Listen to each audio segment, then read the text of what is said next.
Hello beautiful people, কেমন আছেন আপনারা সবাই? আমি এখন আছি আনারসের রাজধানী মধুপুরে।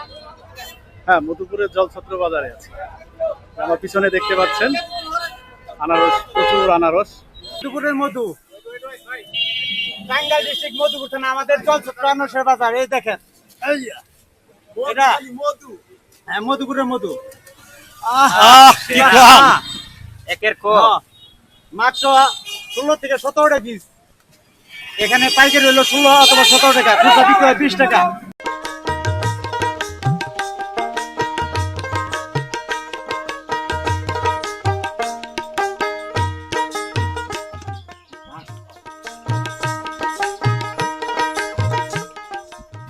সেই মিষ্টি নয় ইয়ামিন, কড়া মিষ্টি মধুপুরের মধু খাইতেছি।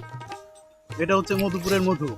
বাংলাদেশের এমন একটা জনপদ আছে যেখানে বর্ষা এলেই সবুজ বাগান ভরে ওঠে সোনালী আনারসে।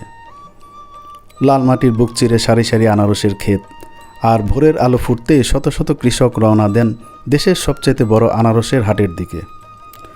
আজ আমরা এসেছি টাঙ্গাইলের মধুপুরে, বাংলাদেশের আনারসের রাজধানীতে।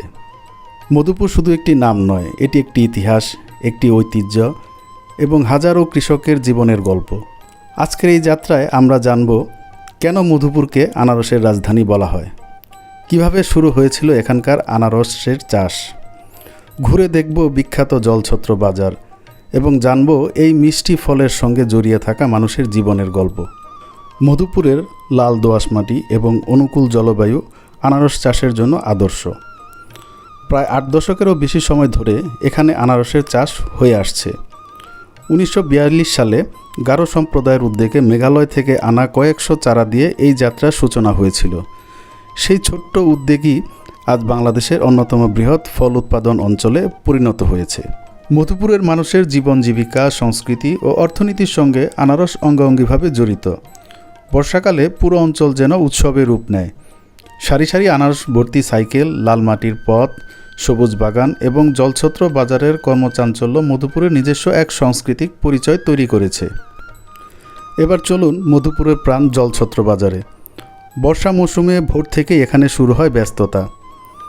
সাইকেলের দুই পাশে আনারস নিয়ে আসছেন কৃষকরা, কেউ ভ্যানে, কেউ পিকআপে, আবার কেউ মাথায় ঝুড়ি করে নিয়ে আসছেন তাদের পরিশ্রমের ফসল।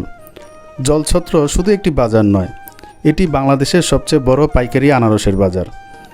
দেশের বিভিন্ন প্রান্ত থেকে ব্যবসায়ীরা এখানে আসেন আনারস কিনতে। মৌসুমে প্রতিদিন শতাধিক ট্রাক ভর্তি আনারস এখান থেকে দেশের নানা জেলায় পৌঁছে যায়। এই বাজারের প্রতিটি হাসি, প্রতিটি দরদাম আর প্রতিটি ট্রাকের সঙ্গে জড়িয়ে আছে হাজারো কৃষকের স্বপ্ন।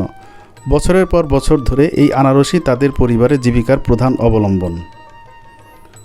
মধুপুরের আনারস শুধু স্বাদের জন্য বিখ্যাত নয়, এর রয়েছে আন্তর্জাতিক স্বীকৃতিও।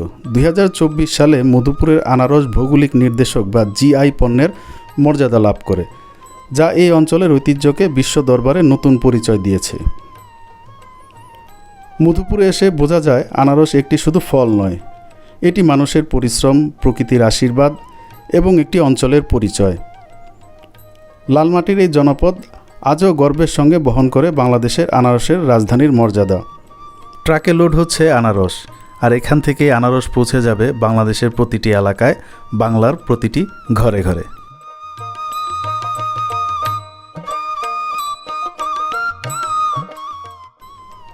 আপনাদের যদি আজকের এই ভ্রমণ ভালো লেগে থাকে তাহলে ভিডিওটি লাইক করুন, মন্তব্যে জানান আপনার মতামত। আর বাংলাদেশের ইতিহাস, ঐতিহ্য ও গ্রামীণ জীবনের আরও এমন গল্প দেখতে আমার চ্যানেলটি সাবস্ক্রাইব করতে ভুলবেন না। ধন্যবাদ। আবার দেখা হবে নতুন কোনো গল্প নিয়ে।